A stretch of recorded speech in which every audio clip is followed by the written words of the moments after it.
On April 10, 1912, the passengers of the Titanic looked at the massive steel hull and said, "Not even God himself could sink this ship." 4 days later, it was at the bottom of the ocean. The Romans called their capital Urbs Aeterna, the eternal city. They believed their empire would last forever. It didn't. The British said the sun never sets on the British Empire. Today, the sun has set, and they are an island nation struggling to keep the lights on. We humans suffer from a psychological blindness. We think the world we were born into is the world that will always exist. We think America is different, America is special, America is the exception. But history is a cold, heartless mathematician, and it has news for you. History has a 100% mortality rate for empires. In 1978, a British scholar named Sir John Glubb analyzed the rise and fall of every great empire over the last 3,000 years. He studied the Assyrians, the Persians, the Greeks, the Romans, the Ottomans, and the Spanish. He discovered a terrifying pattern. No matter where they were on the map, no matter their technology, and no matter their religion, every single superpower lasted for an average of 250 years. Assyria, 247 years. Persia, 208 years. Spain, 250 years. Great Britain, 250 years. It is as if there's a biological clock ticking inside the heart of every civilization. Now let's do the math for the United States of America. The United States was born in 1776.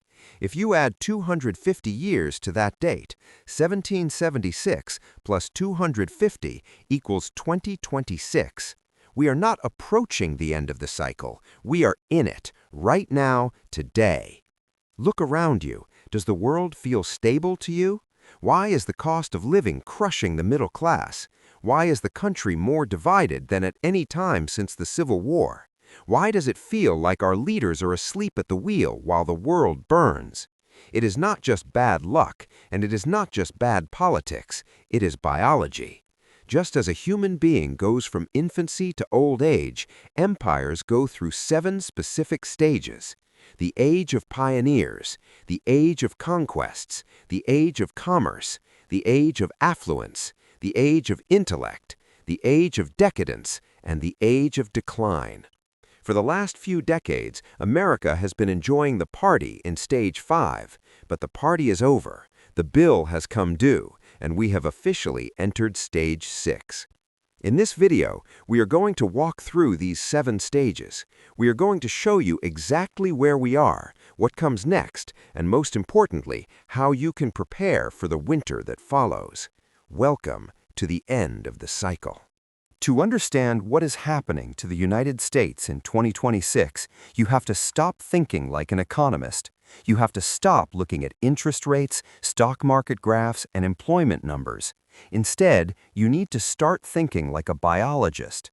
We tend to think of nations as static structures, like buildings made of stone and steel. We think if we just repair the roof or fix the foundation, the building will stand forever. But Sir John Glubb realized that nations are not buildings. They are living organisms. They are born. They grow strong in their youth. They become wealthy in their middle age. They become slow and fragile in their old age. And eventually, they die. Sir John Glubb wasn't just an armchair historian. He was a British general who served in the Middle East. He watched cultures rise and fall with his own eyes. In his famous essay, The Fate of Empires, he analyzed the lifespans of the world's greatest superpowers over the last 3 millennia. What he found was a statistical anomaly that is almost impossible to explain by coincidence. Let's look at the data he compiled. The Assyrian Empire lasted 247 years. The Persian Empire lasted 208 years. The Roman Republic lasted 233 years. The Arab Empire lasted 246 years. The Mameluke Empire lasted 267 years. The Ottoman Empire lasted 270 years. The Spanish Empire lasted 250 years. And the most recent example, the British Empire, lasted almost exactly 250 250 years, from the Acts of Union in 1707 to the Suez Crisis and the loss of its colonies in the 1950s. The average is 250 years. Why this specific number? Why not 500? Why not 100? Glubb argued that 250 years represents roughly 10 generations. It takes 10 generations for a group of people to go from hard-working pioneers to lazy inheritors. The cycle is driven by human psychology, not technology. Technology changes. The Assyrians used chariots, the British used steamships, the Americans used the internet, but human nature never changes. The grandfather works 16 hours a day to build a business. The father runs the business and expands it. The son hires a manager to run the business while he plays golf. The grandson has never worked a day in his life. He spends the money on luxury and politics, and eventually he bankrupts the company. Scale that dynamic up to a population of 350 million people, and you get the rise and fall of a superpower. Glubb identified that this life cycle always follows the exact same sequence of 7 stages. It doesn't matter if you are a pagan Roman or a Christian Spaniard or a secular American. You go through these stages in order. The age of pioneers, outburst.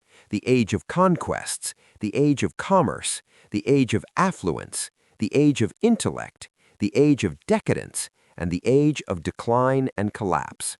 America has already completed the first 5 stages. We conquered the continent. We built the world's greatest commerce engine. We became the most affluent nation in history, and we dominated the world with our intellectual property, from Hollywood movies to Silicon Valley code. But now the symptoms have changed. We are no longer expanding. We are no longer united by a common struggle. Instead, we are fighting over definitions of words. We are obsessed with celebrity gossip while our infrastructure crumbles. We are printing trillions of dollars to pretend we are still rich. These are not the signs of a bad president or a bad policy. These are the clinical symptoms of stage 6, the age of decadence. And to understand where we are going, we first have to look back at where we started, because every empire begins the same way, with a group of people who have nothing to lose.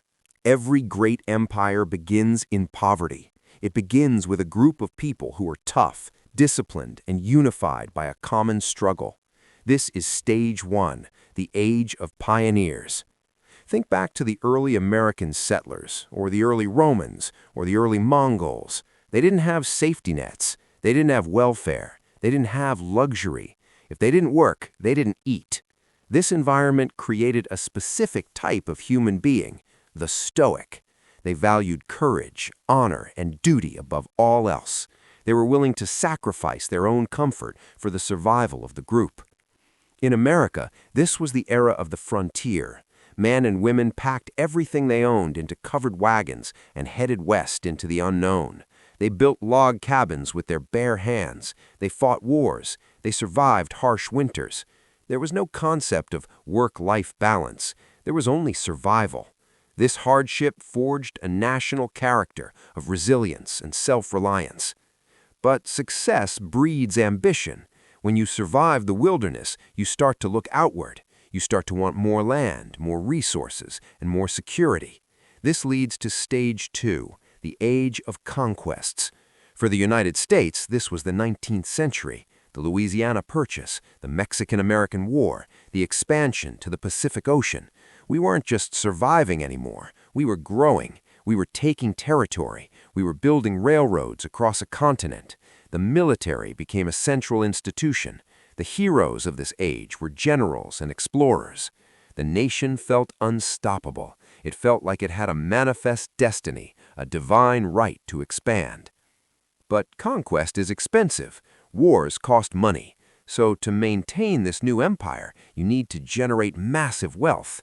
This transitions the empire into stage 3, the age of commerce. This is usually the golden age. For America, this was the post-World War II era, 1945 to 1970.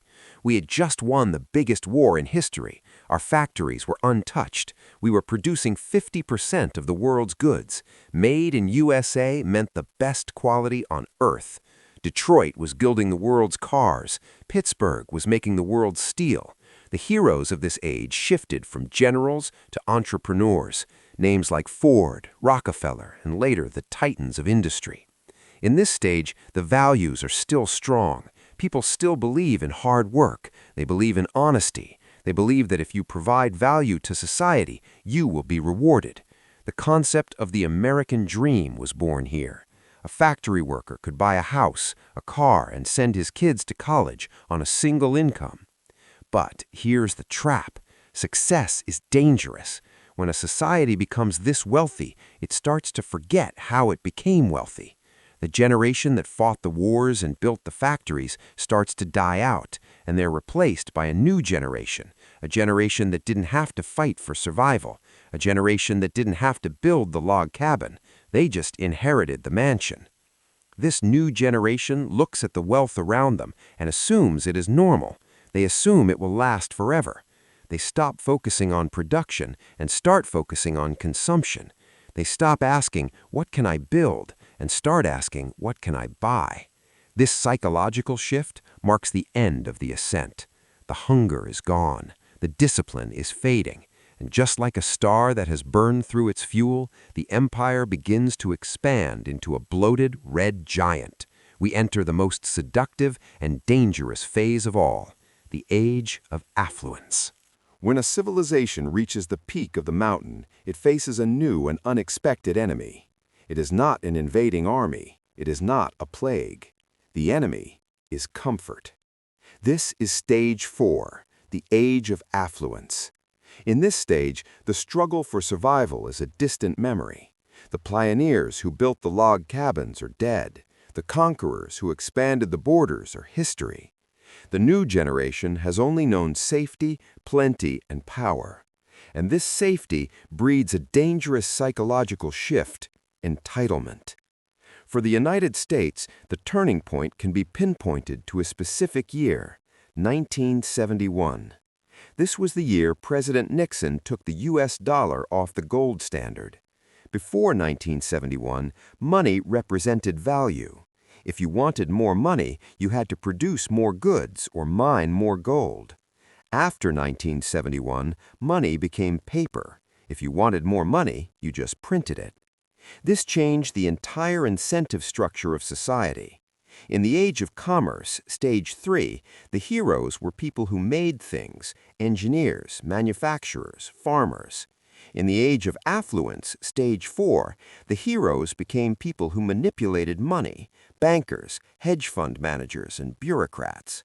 Suddenly, it became more profitable to trade paper than to build factories. We stopped being a nation of producers and became a nation of consumers. We outsourced our labor to China. We outsourced our energy to the Middle East. We told ourselves, we are too rich to do the dirty work. Let the developing world make our shoes and our steel. We will focus on the service economy. This is exactly what happened to the Spanish Empire in the 1600s. Spain discovered massive amounts of gold and silver in the Americas. They became the richest nation on earth overnight. But instead of using that wealth to build industries, they just bought everything from other countries. The Spanish people stopped working. They looked down on manual labor. They thought, why work when we have gold? Within 100 years, Spain was bankrupt, and the countries they bought goods from, like Britain and France, became the new superpowers. History rhymes. In stage 4, another crucial shift happens, the welfare state. When a society feels infinitely rich, it starts to believe it can solve every human problem with money. The government expands, the bureaucracy explodes. We start spending money we don't have on programs we can't afford. Defense spending, protecting the empire, starts to decline relative to welfare spending, comforting the citizens. The citizen becomes the client of the state. This creates a generation that is physically safe but morally weak. They have high expectations but low tolerance for hardship. They believe the standard of living is a right, not an achievement. And when the economy inevitably slows down, they don't ask, how can I work harder? They ask, where is my bailout? This is the beginning of the end. The discipline is gone, the shared purpose is gone, and what replaces it is something very strange. When humans no longer have to fight for survival, they don't just sit around and be happy. They invent new struggles. They invent intellectual battles. They enter the most confusing and divisive era of all, Stage 5, the Age of Intellect. When a society has been rich for 2 generations, something strange happens to the human brain. We stop worrying about reality. We stop worrying about food, shelter, or defense. And because our brains are designed to solve problems, if we don't have real problems, we invent fake ones. This is Stage 5, the Age of Intellect. On the surface, this sounds like a good thing. Intellect sounds like wisdom, but it is not. In this stage, the practical men, the engineers, the builders, the farmers are pushed aside. They are replaced by the intellectuals, the academics, the pundits, the activists, and the theory crafters. History shows that in this stage, the society becomes obsessed with talking rather than doing. We debate how to build a bridge for 10 years, conducting environmental studies and equity audits, but we never actually pour the concrete. We argue about the definitions of words while our infrastructure crumbles. We spend billions on consultants and experts, yet the problems only get worse. Why? Because in the age of intellect, the goal isn't to solve the problem. The goal is to sound the smartest while discussing the problem. The universities, which were once engines of innovation, become engines of deconstruction. Instead of teaching young people how to build the future, they teach them to hate the past. But the age of intellect inevitably rots into something darker, the age of decadence. Sir John Glubb gave a very specific definition of decadence. It does not mean sin. It does not mean partying. It defines a specific mental state. Decadence is a moral and spiritual disease resulting from too long a period of wealth and power, producing cynicism, decline of religion, pessimism, and frivolity. Look at the year 2026. Does that sound familiar? Cynicism. Nobody trusts the government. Nobody trusts the media. Nobody trusts their neighbors. Pessimism. Ask a young person today if they think the future will be better than the past. The answer is almost always no. Frivolity. This is the most visible symptom. Glubb noted a fascinating historical fact. In the final stages of the Roman Empire, the Ottoman Empire, and the Spanish Empire, the society became obsessed with 2 things: cooking and food, celebrity athletes and entertainers. When Rome was collapsing, the people didn't care about the barbarians at the gates. They cared about the chariot races. They cared about the gladiators. They treated athletes like gods. Today, we treat football players and pop stars like gods. We pay a teacher $50,000 a year to educate our children. We pay a quarterback $50 million a year to throw a ball. This is not an accident. This is the hallmark of a dying empire. And let's look at the obsession with food. Glubb wrote that in the declining Arab Empire, the chef became the most important person in society. Scroll through your Instagram or TikTok feed today. What do you see? Endless videos of food, detailed reviews of $500 dinners, an obsession with the experience. We are distracting ourselves with sensory pleasures because we have lost our sense of purpose. I want to pause here for a second. If you look around and feel like society has lost its mind, like we are focusing on trivial nonsense while the world burns, then you are not alone. Please hit the like button on this video. It sends a signal that we are tired of the distractions and we demand the truth. Help us wake up the people who are still asleep. Let's get this message to the ones who need to hear it most. But the most dangerous symptom of Stage 5 is division. In the age of pioneers, everyone had to work together to survive. In the age of decadence, we have the luxury of hating each other. Civil wars don't usually start when everyone is poor. They start when a society becomes rich enough to afford identity politics. We split into tribes, left versus right, black versus white, men versus women, boomer versus Gen Z. We stop seeing ourselves as Americans or Romans or British. We see ourselves as members of a subgroup fighting for a bigger piece of the pie. The common good disappears. The wealthy retreat into gated communities to hide from the poor. The poor stop believing in the system because the system is rigged by inflation and corruption. and the intellectuals in the middle pour gasoline on the fire by telling everyone that they are victims. This is the internal rot.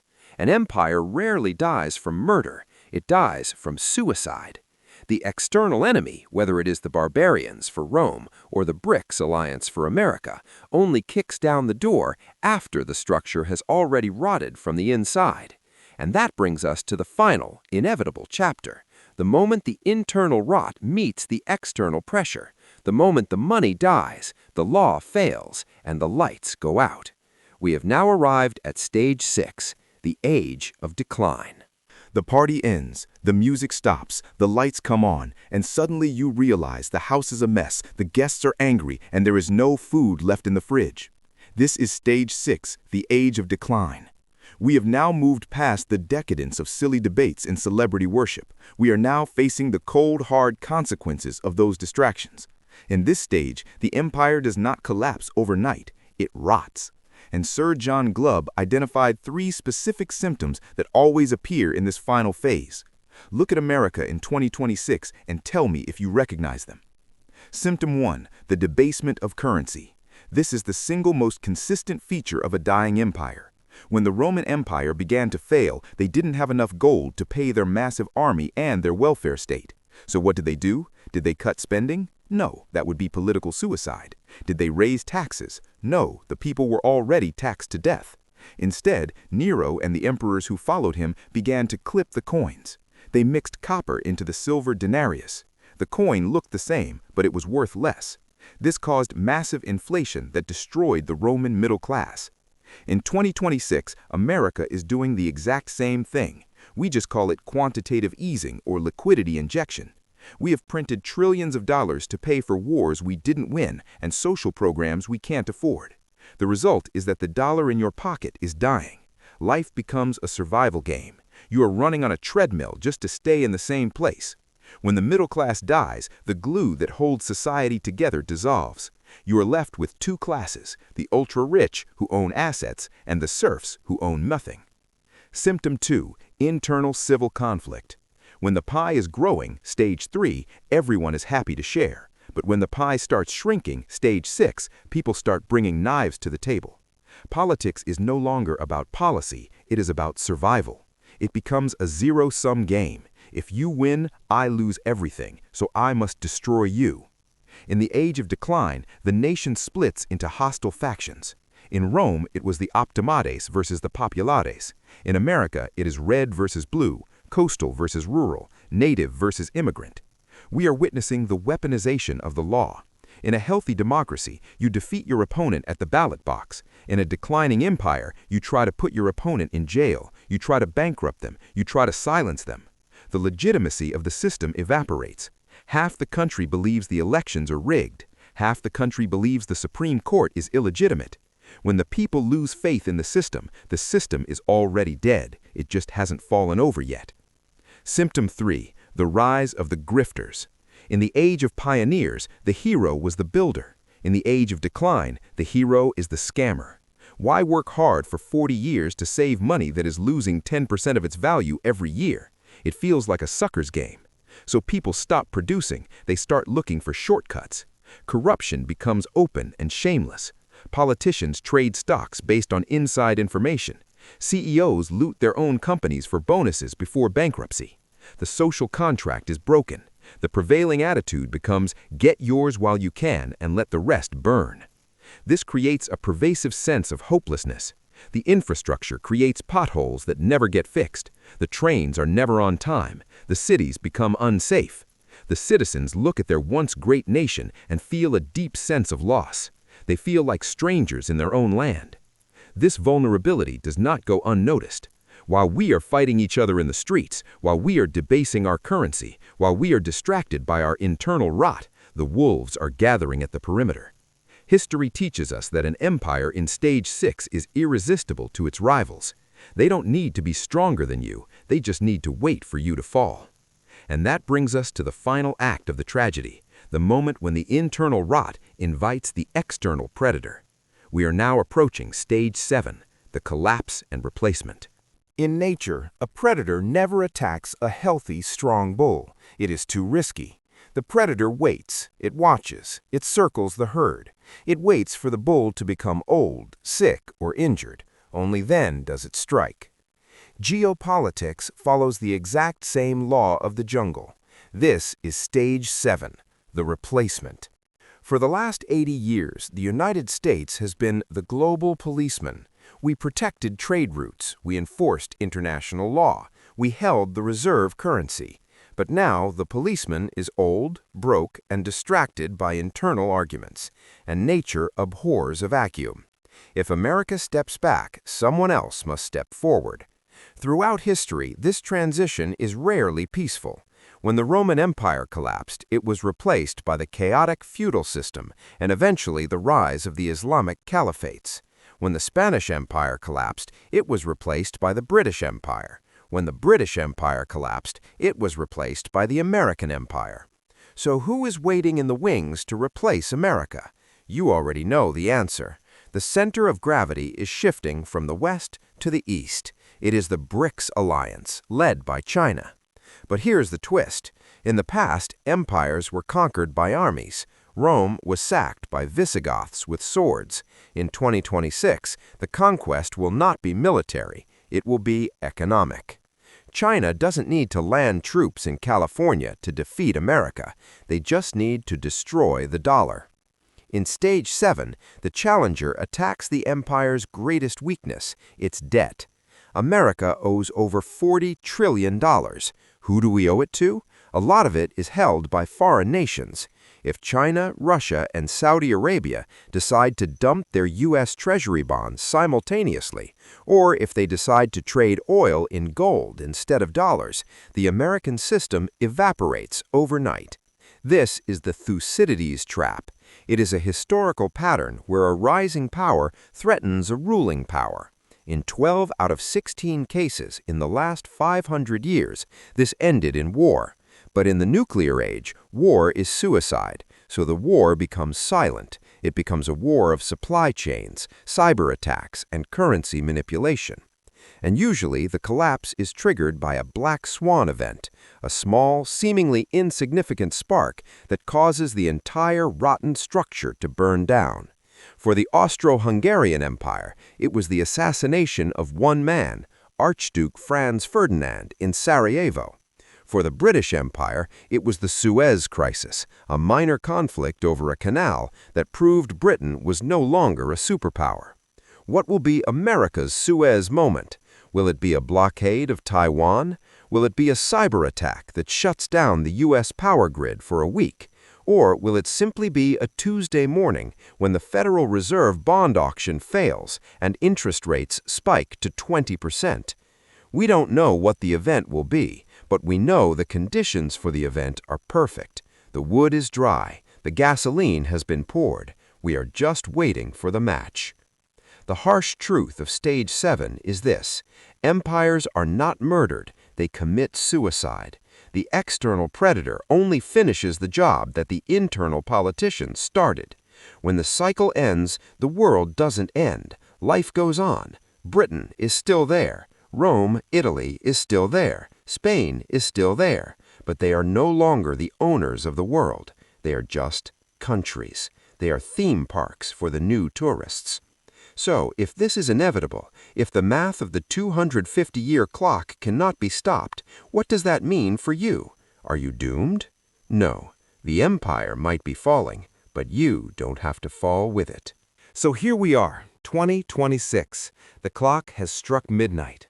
The 250-year cycle is complete.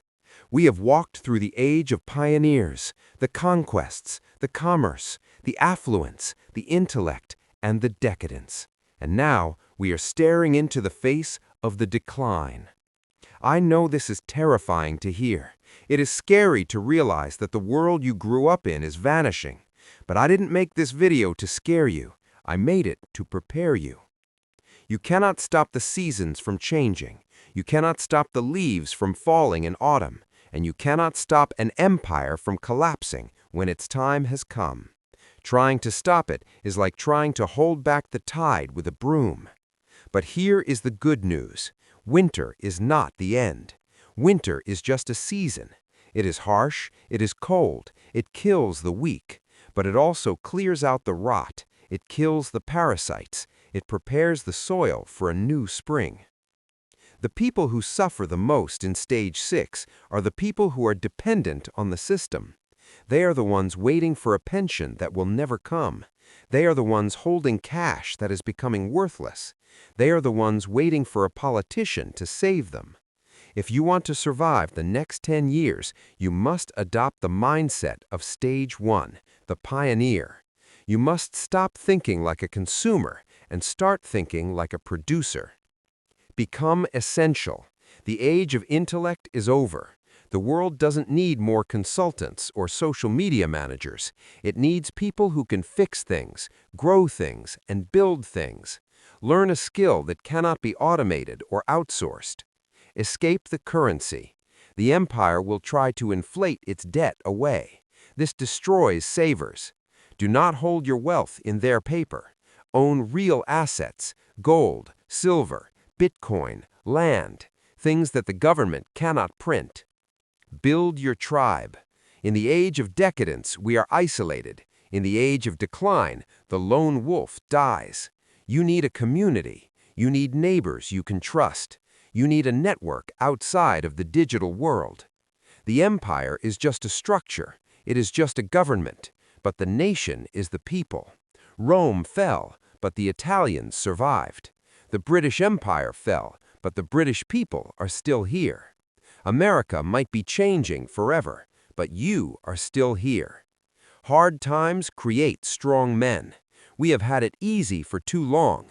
We have become soft. But the hard times are here again, and that means the strong men and women are about to return.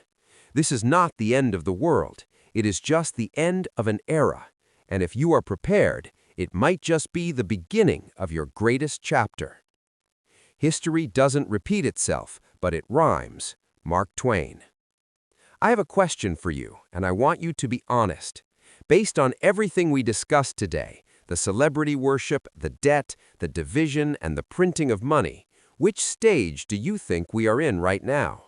Are we still in stage 5, decadence, or have we already crossed the line into stage 6, decline? Let me know in the comments below. I read every single one. And if you want to know exactly how the currency collapse will happen and how to protect your savings specifically, you need to watch this video next, The Death of the Dollar. It is the blueprint for surviving the economic crash.